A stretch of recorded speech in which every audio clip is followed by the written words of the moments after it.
Welcome into the Irish NFL show. We are sitting on a Sunday in May. We're getting there, lads. We're getting there. Only a few months left now to the start of the NFL season. We officially reached the halfway point last week. We're now going on 16 Sundays to go. Not that I'm counting. Michael McQuaid, Colin Cronin, Brian O'Leary. Before I get these lads into the show here, we're presented by the Aer Lingus College Football Classic. Northwestern against Nebraska is on this August. Do not miss it. Ticketmaster.ie/touchdown Dublin. Get your tickets. We'll see you down there. Avec Bells on. We're also presented by Trust Gaming. You can get great gaming gear on any budget. If just search Trust Gaming on Instagram and also search Trust Gaming on your local search provider. And we're also presented by Mini Arcade Systems, the best arcade systems in Ireland. Thanks very much to all the sponsors. Colin, how are you? Good.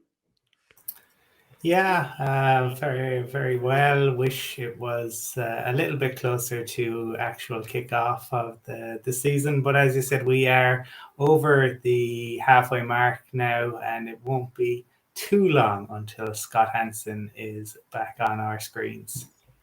Brian, we're over the halfway mark. How are you feeling?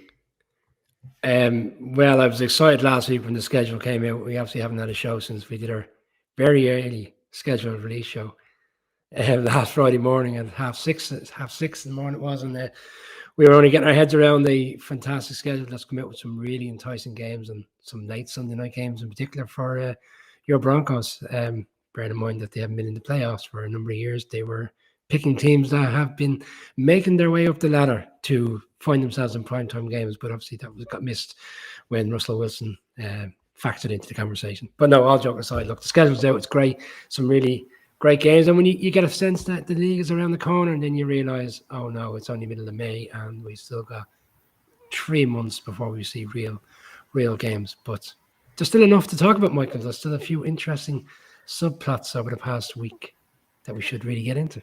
And we haven't had a chance over the last 2 weeks to talk about the disgraceful thing that happened in New York with a former guest who we all love, Graham Gano, giving up his jersey number. And I hope we'll get a chance to talk about that because I think it's a complete... Oh, no, let's kick that off, Michael. Come on. I want to Colin, as the Giants fan here, do you want to give your opinion on that? I'm taking a hand. But here, seriously, lads, I think that like any rookie coming into the league, to walk in and... Like I know there's a load of different things going on, but to walk in and literally say, I want this number, away in Frig High. You've literally been playing like college football for how many years did he play college football for? Am I right in thinking it was 2 or 3, right? He comes in, takes Gano's number. I don't care if you give 20p to Pieta House or 400 grand to a dog charity, lads. I think it's an absolute disgrace. Graham Gano, a filthy man. That's somebody starting to show off. No, go on, Brian. You should run with this. It's been a long time, and I said it previously. It's a long time since we've had someone in the Giants that has a bit of charisma, has a character, self-confidence. We've been lacking a player who has had that, and he hasn't done anything yet. He hasn't even gone on the field, but it's good to see someone coming in with that self-esteem, and he's had a really good few days, albeit it's only rookie camp, judging by the small information that comes out from the performance, which, let's be fair, it means absolutely nothing to what we're going to see. But this is the reality of the NFL. They scrutinize everything at this time of year. Look, he has 5 tattooed on his hand. He wore number 5 in Oregon. He was selected number 5 in the draft. Just give him the number. I mean, there's been other players that have come into the league over the years. Look, the money's gone to a good cause, Michael. I'll bring you back to 20 years ago. I think Cadillac Williams came into the league. And then Clinton's Portis came into the league. He paid 40 grand to get his number. He paid 20 grand for the first payment. And then he was going to give the other 20 grand to the guy when they made it into training camp so he could have his number. The player agreed to the 40 grand. He then got cut before training camp. He thought he could, waive the 20 grand. He ended up being brought to court over. So we have seen crazy things in the past when someone gets very in love with a particular number. And I know it's a different world, but John Brady went down to Tampa and took Chris Godwin's jersey, who's quite a good player, and when in his own right could have said, no thanks, I'll stick to the number. He gave it up. Julio Jones last year was very particular about getting number 3. There was a few Ravens players last year that wanted numbers. I know they're in the league, but look, some players just love a number. Graham Gano wore number 9 in Carolina. I'll tell you when I will be angry. If Graham Gano starts missing field goals all of a sudden, we'll put it down to the number change affecting his very good career to date with the Giants. Colin, he had that answer in the bank, didn't he? I think all I want to say to you, Colin, with the Giants is I want the guy, Colin, that was doing the pick with Kevin Thibodeau, that young lad. I want him on the show next week. So he follows us. Is Sam Prince, Colin? Yeah, get him on the show next week. Well, if we're talking about the Giants, I suppose what we should be talking about is was Brian O'Leary, I think, rightly pointed out on the show last week. The Eagles are favourites for the division, and the Eagles went and took a very good cornerback from the Giants. The Giants' former general manager got them into all sorts of cap hell, alongside some interesting draft picks in recent years, and obviously the new GM is trying to sort it out. But you have to be impressed by what Howie and the Eagles are doing in the off season. They've looked around the NFC. They've said, yeah, the Bucs are there, the Rams are there, but why can't we make a real go of it? And they have certainly put the pieces on defense. They've put pieces on offense. Sirianni's going into his second year. It all comes down to what can Jalen Hurts actually do. But I think given that they were favourites this time last week, they've only added in another seriously good quarterback. But when you consider that they already have Darius Slay there, it's a really good move, I think, by the Eagles. And this is why you wanted this happens, as Brian said at the start, right? You see these moves, you see the schedule, you think, great, can't wait to see these guys on the field. And then you have to wait, 3-4 months before we actually see competitive football. But in terms of, I think I saw the tweets when it was done, there were 11 teams originally competing for him, and he narrowed it down and decided ultimately to go with the Eagles. So look, the Eagles have, we know in the past, had the dream team, and that all fell apart. But it seems like the chemistry is a lot better there now. So very intrigued to see what Nick Sirianni can do in his second year. Brian, the Eagles currently have their defense Fletcher Cox, Darius Slay, Brandon Graham, Hassan Reddick, and they drafted Nakobe Dean and Jordan Davis, and they've picked up James Bradbury. This is an interesting time for the Eagles. I was taken back. We didn't get an abundance of comments on our video clip last week where we declared them as the favourites. People were stunned and shocked by how are they not the favourites? Like you just called out some of the things that they have there and some of the things they've done this off season, as opposed to the Cowboys, who are the favourites, who have done quite the other way. I think they've been depleted and haven't really acknowledged that and replaced those players. I think the Eagles are building something really nice. Just on the Bradbury situation, like, I've seen a few Giants fans being critical today that they didn't release him in March, and he wouldn't have ended up with the Eagles because they would have had more teams with a lot more cap at the time in terms of salary cap that would have been in a position to go after him. But the Giants were trying to maneuver a deal, and by all accounts, if you read what was put out there last week, they had concluded a number of trade deals. The trade was in place to, even up to the last week, a trade was in place to send him to the Texans. He was due to earn $21 million this year. So the Giants pulled back 12, and he obviously then probably couldn't agree a substantial deal with the Texans, which is why the trade fell apart. You roll your dice, you hang on to him, you try to get a trade, it doesn't materialize, you have to cut him. The reality is the Giants, and Colin was rightly called it out, the Giants are still dealing with situations which have been brought on by the previous GM, and Joe Shane is doing his utmost to try to solve things in a timely manner. Like next season, they have $77 million in cap space. So he's done. And if you look at the projected ladder where we're at the moment, he's quickly erased a lot of what was there in terms of this salary hell that we were in. It's hard for the Giants to take, because not only are we depleting our team with arguably one of the best cornerbacks, I would say, in the league. Haven't watched him for the last 2 years. Not only that, he's gone to a close rival, and he's only going to make them better in a division which is probably will still be competitive. So it's a tough one to swallow. But look, the bigger picture for the Giants, further down the line, they brought in 3 cornerbacks today, 2 have played under the new defensive coordinator with the Ravens. You know, you'd like to think that having had the relationship, that he knows how to get the best out of him. So look, I wish him well. He's a good player. Unfortunately, he's not gone to the team I would have rather seen him head out West Coast and play for the Raiders and compete in that division. I think, Colin, we should take Brian to the Eagles against the Giants in Philadelphia this season for a trip. Colin, Jarvis Landry going to the Saints. Saints starting to get a good bit of talent in that roster. Do you think, and I know we've got a special guest today, but do you think they can take the Bucs close in that division, or what's your thoughts? Well, I think for the Saints, obviously, as well, this week, there was heart attacks aplenty, I imagine, in the Superdome when Drew Brees kind of teased. That was ridiculous. Yeah, I know. I read it and went, no, but surely he's just messing. And yeah, he was. Because Drew Brees was a legendary quarterback, but by the end it was time to head off into the sunset. But I did see some very funny Jameis memes. Jameis is capable of being a decent QB. The worry with Jameis is always turning over the football. Last year he wasn't doing that with nearly the same frequency as we have seen previously. Can Jameis stay fit? I suppose that is the question. They should be really solid defensively. And there's a reason the Eagles are kind of going all in essentially at the moment. Is the NFC landscape is a lot more barren than the AFC.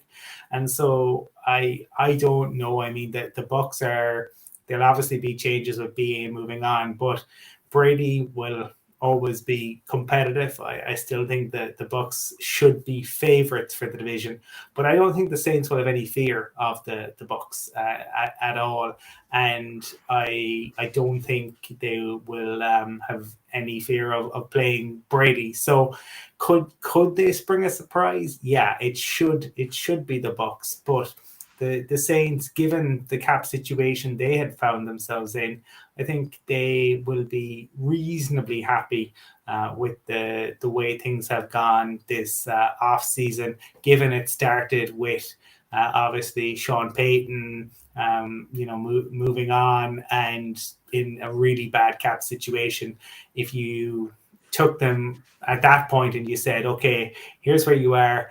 By the middle of May, you will be in a situation where it says, Alan, where you'll know who your QB is. You'll have had the draft that you did.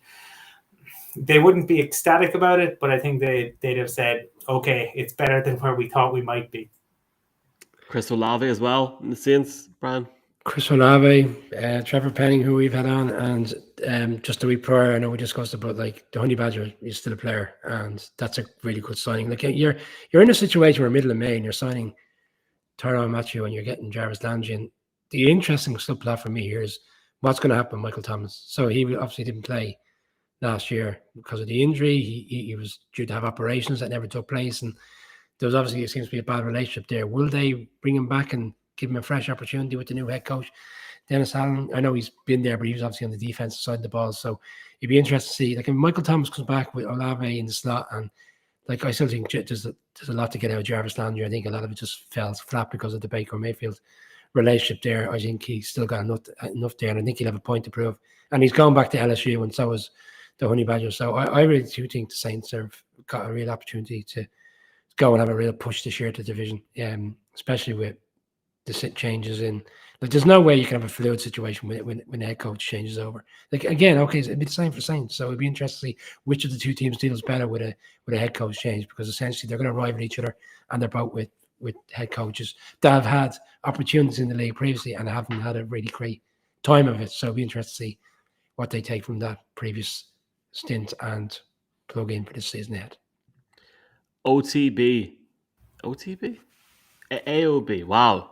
OTB. Well, just on a little bit on that, it is going to be talk about the LSU Bowl. Obviously with the Bengals going down there, and the fact that you now have so many kind of LSU connections, that should make it especially intriguing for a number of games in the Superdome this season. AOB, any other business? I've got a couple of quick ones. First off, I hate the Christmas schedule. I don't. That early game, no. That's a hard pass for me, boys. 6 o'clock. How is anybody going to get the wives, the husbands, the boyfriend, the partner, the girlfriend to sit down at 6 o'clock on Christmas Day and watch the Miami Dolphins play football when your granny's sitting on one side of the room? The news is on. It's not going to happen here. Like, what? I don't know how we're going to do this. And secondly, can Odell Beckham just hurry up and go somewhere, please? Just, I feel like we're coming to an end here, and I just want this sort of off-season craziness and just to end. Is that too much to ask, Colin? It seems like years ago now that Aaron Rodgers and Russell Wilson within a 1 hour period of each other happened, but I think you'll stay in LA. What's your topics, Colin?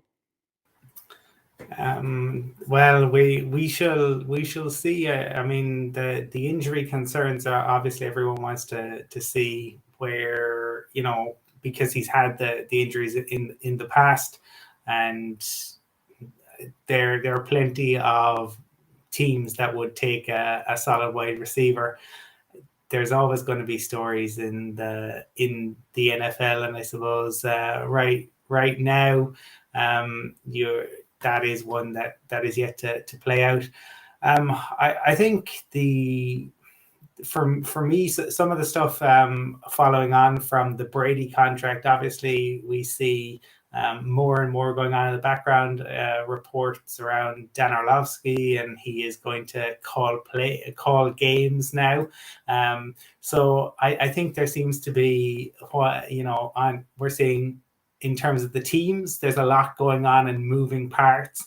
And in terms of what's going on with the TV stuff, there's moving parts.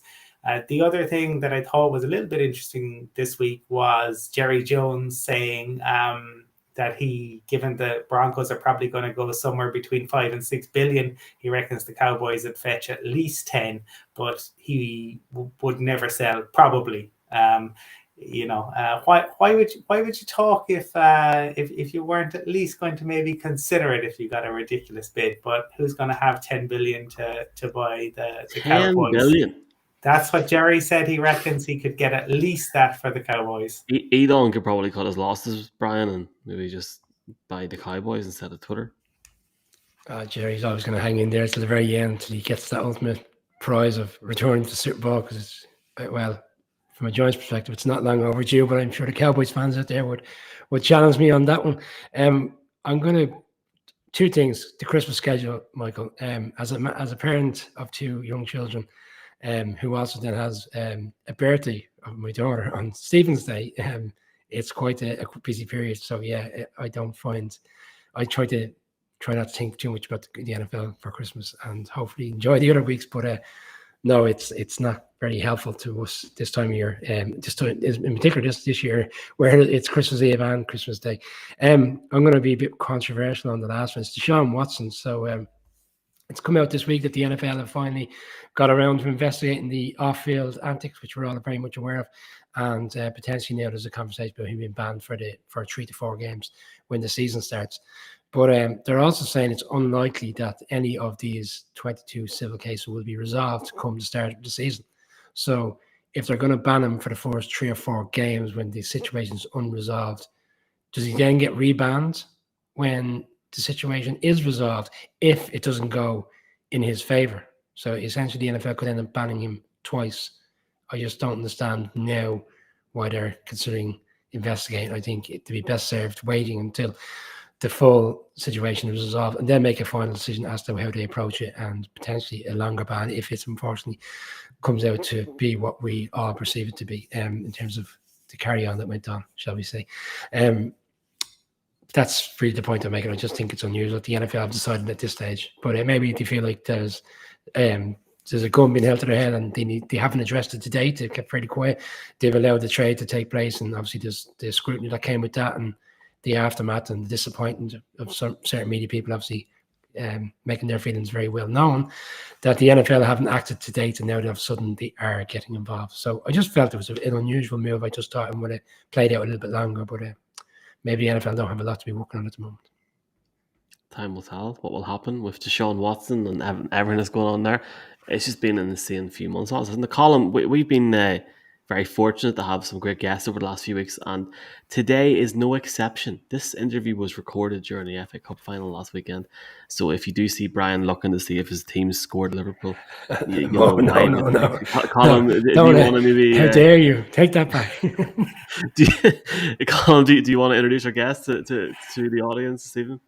Yeah, absolutely. I mean, look, there are a number of legendary GMs that probably in the league. We've had the good fortune to talk to Kevin Colbert from the Steelers, and at the time of recording this, the Steelers just announced they did have done a second interview, but another one of the legendary GMs who's been in situ for 2 decades, been with the team for more than 2 decades. As he pointed out, he has been there since the year 2000, but a man who, you know, is kind of synonymous with the team, synonymous with the region, has been with them, won a Super Bowl, has seen them through good times and bad, and has rebuilt the team on more than one occasion, and is undergoing yet another rebuild. We are delighted to welcome legendary Saints GM Mickey Loomis to the Irish NFL Show.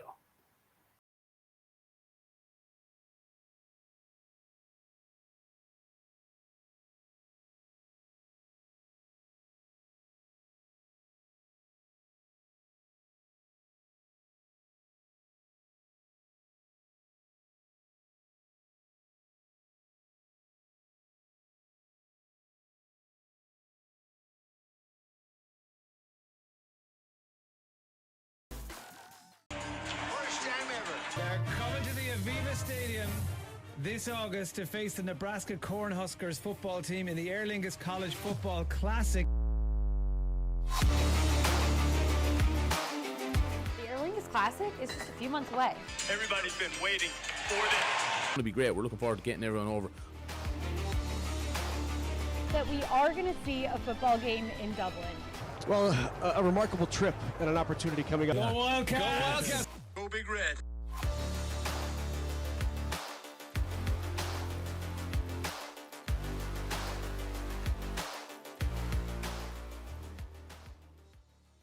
Folks, it's always great to have guests on the Irish NFL Show, and this week we're sort of looking at different teams. We're going to look at the New Orleans Saints, obviously coming over to London, and we're honoured to welcome the Executive Vice President and General Manager of the New Orleans Saints, Mickey Loomis. Mickey, it's a warm welcome to the show for you.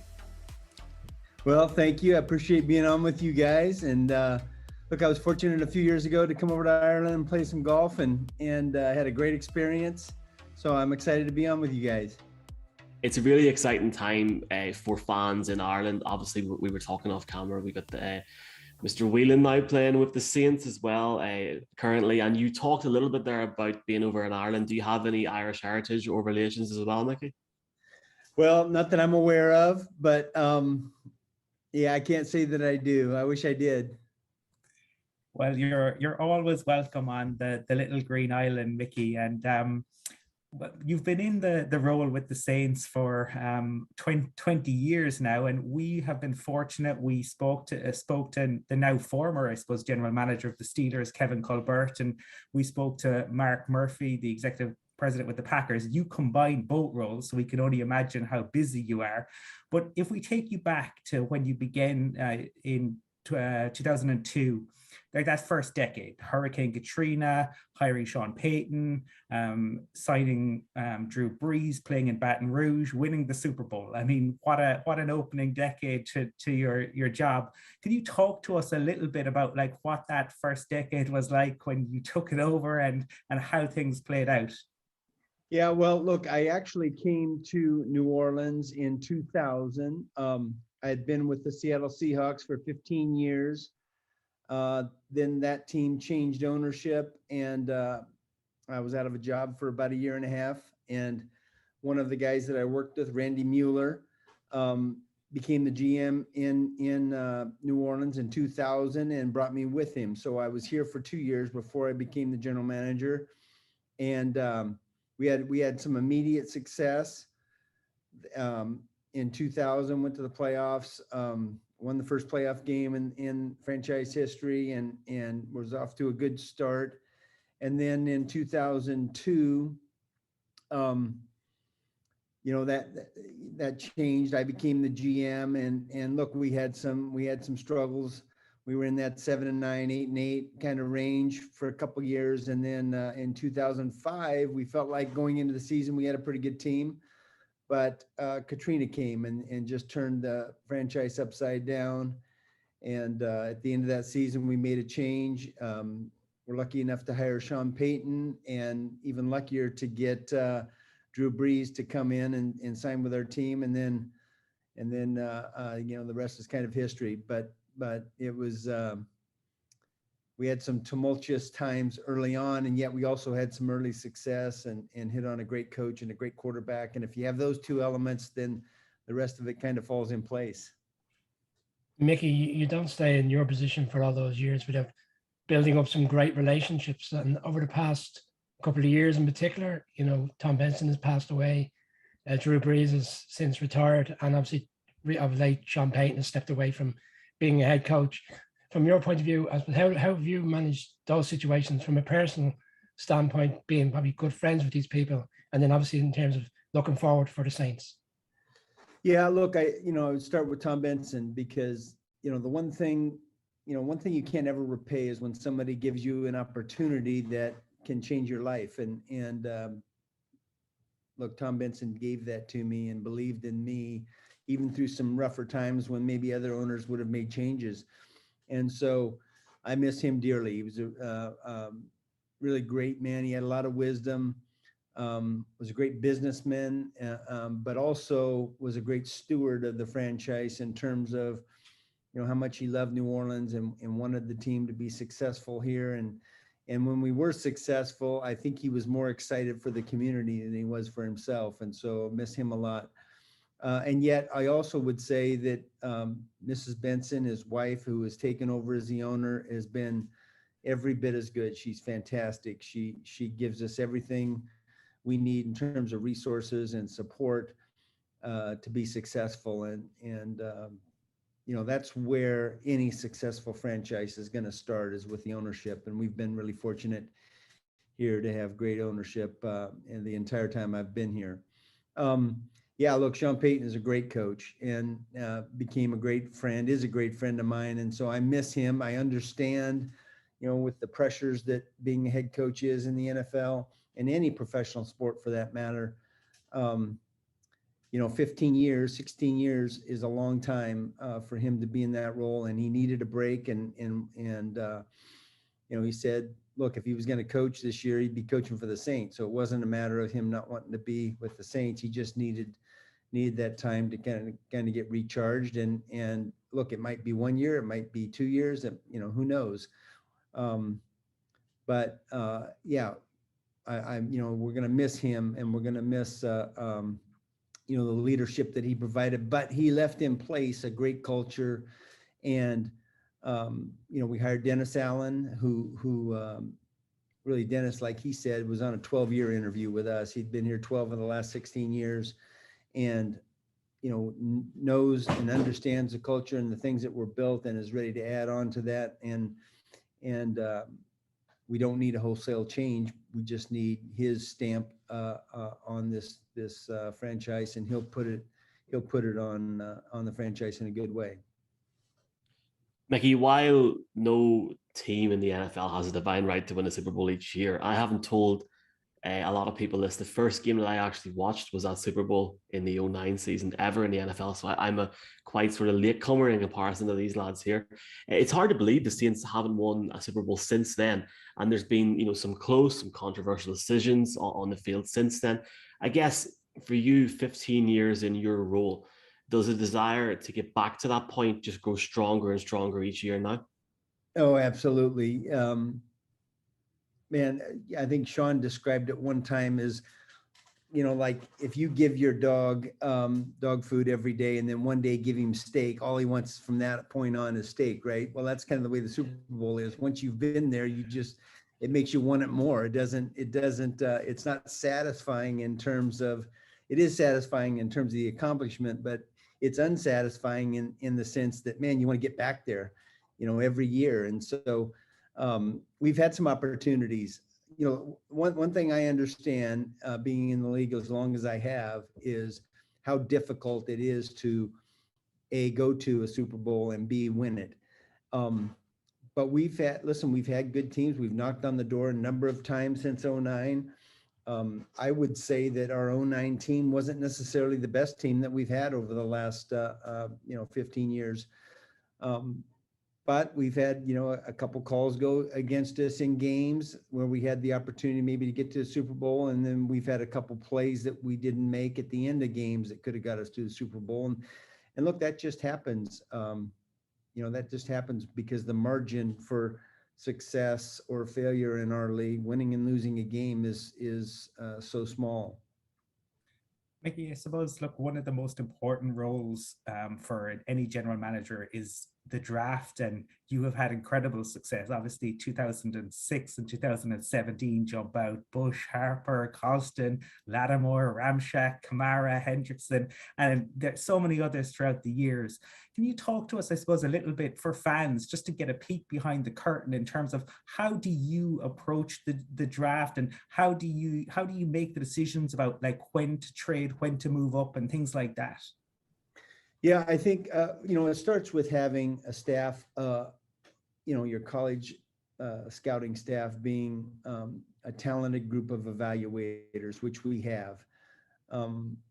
And then, we're big believers in having our coaches involved in the process, and ultimately making sure that each evaluation of every player, we have a vision for how that player is going to fit into our offensive or defensive scheme. And I think that our coaches and personnel people do a great job of understanding what we want here, the characteristics of a Saints player, and then getting those guys identified. I think for us, our philosophy in terms of getting a player is we're going to fall in love with some players, and then we're going to go get them. And so that's why we trade up to get players. We don't very often trade back. And I just believe that, yeah, I understand you can get some assets when you trade backwards, but I always feel like, well, what am I giving up? I'm giving up the opportunity to get a better player, which, if we believe in our evaluation system, which we do, the higher graded players, you have to go up and get them. And so that's what we believe. And it's been, we've had some success with it. We've had our failures too, but in general, that's what we believe in.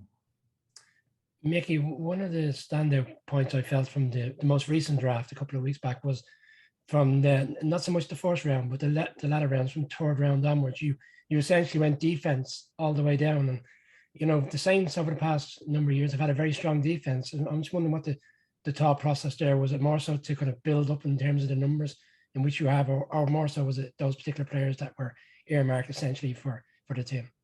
Well, first of all, this is the first time in a long time that we've had a defensive head coach. So part of that is that we have a defensive head coach. I think it is a little more of influence in terms of defense and offense. But look, in the first round, we took 2 offensive players. And so, part of that is, it's always this philosophy of you want to take the best player available, regardless of position, the highest graded guy, that's what you want to take. But usually, particularly in the first and second round, you've got a group of players that are all kind of graded in the same area, and then you pay attention to what positions you need the most. So consequently, we got a receiver and an offensive tackle in the first round this year. As we got to the second round and below, we were really just, going based upon our board. And when we took those players, they were the highest graded guys that we had, at the time we were picking, and they just happened to be, defensive players. It wasn't by design. It was more by, by coincidence, and the fact that that's the way we had them graded. Mickey, the schedule's out. It's been out for a week now at least, and we've known for 2 weeks that you guys are going to play the Vikings in London. There's a lot of Who Dat Nation in Ireland, the UK, and Europe. A lot of people are very, very excited for this game. Look, being to London twice, 2008, 2017, how excited are you and the team to travel over here again? But this time, Mickey, you're playing in a stadium that's been specifically designed for the NFL, and we've all been there for the games last year. It really does set us apart. It's fantastic.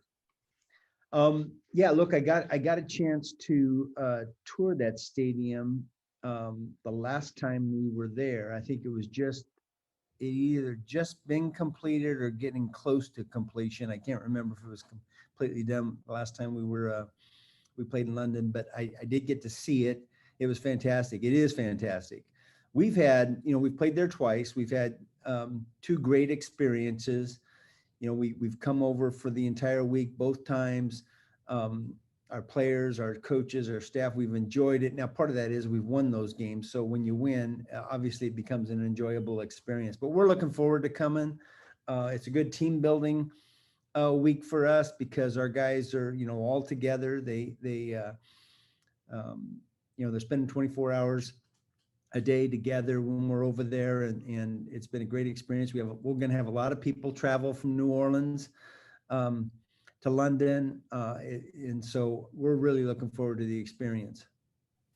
Mickey, you mentioned team building there, and I suppose we talked a little bit about the draft and the philosophy of the Saints, but I'm wondering in terms of kind of team construction, every year you've got the moving parts, the contracts changing, people moving on.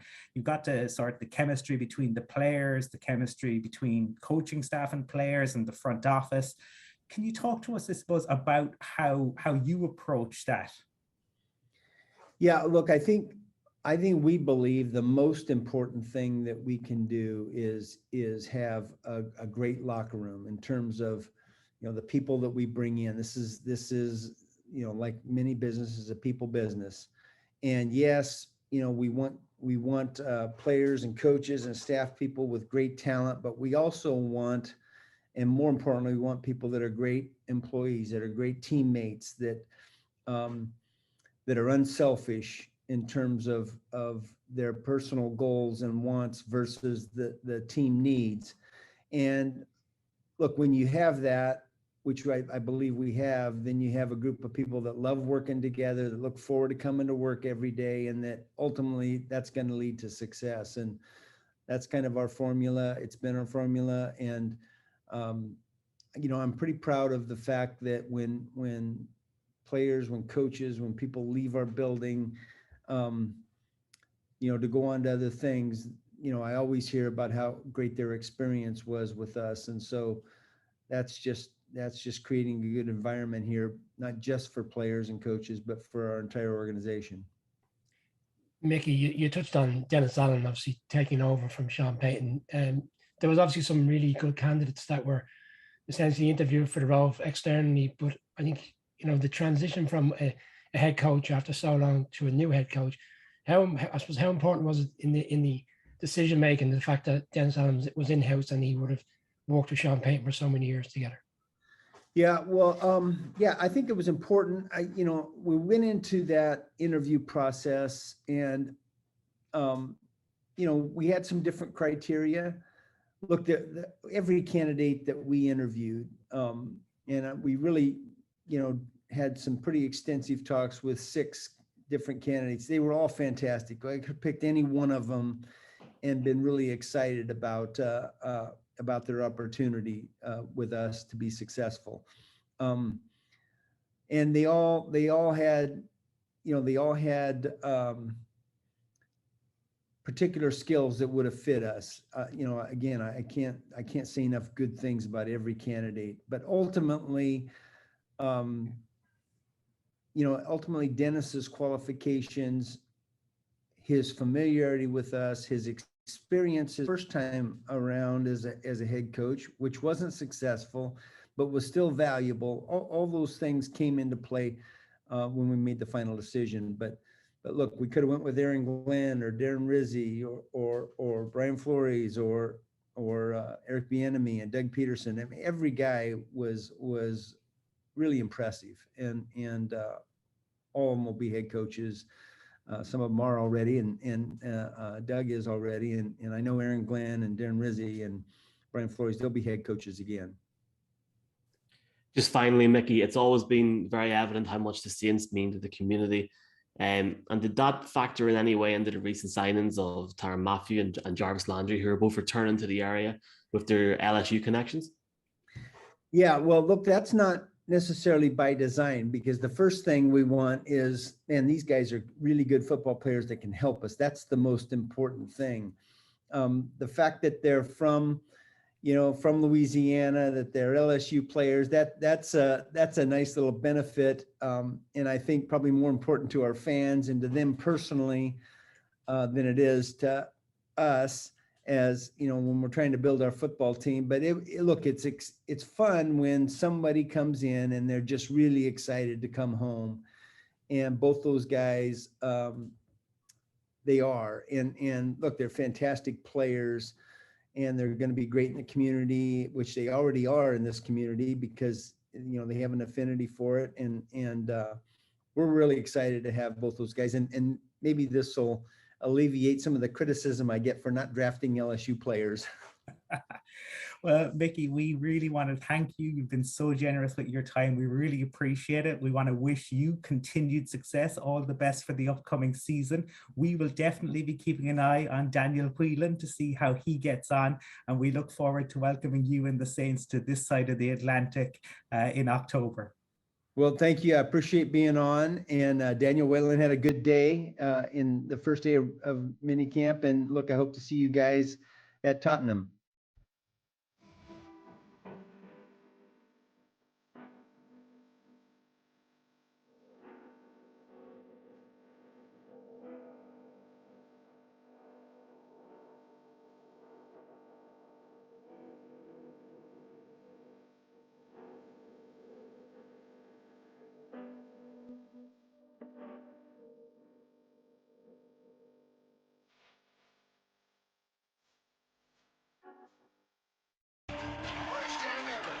Coming to the Aveva Stadium this August to face the Nebraska Cornhuskers football team in the Aer Lingus College Football Classic. The Aer Lingus Classic is just a few months away. Everybody's been waiting for this. It's going to be great. We're looking forward to getting everyone over. That we are going to see a football game in Dublin. Well, a remarkable trip and an opportunity coming up. Go Wildcats! Go Big Red.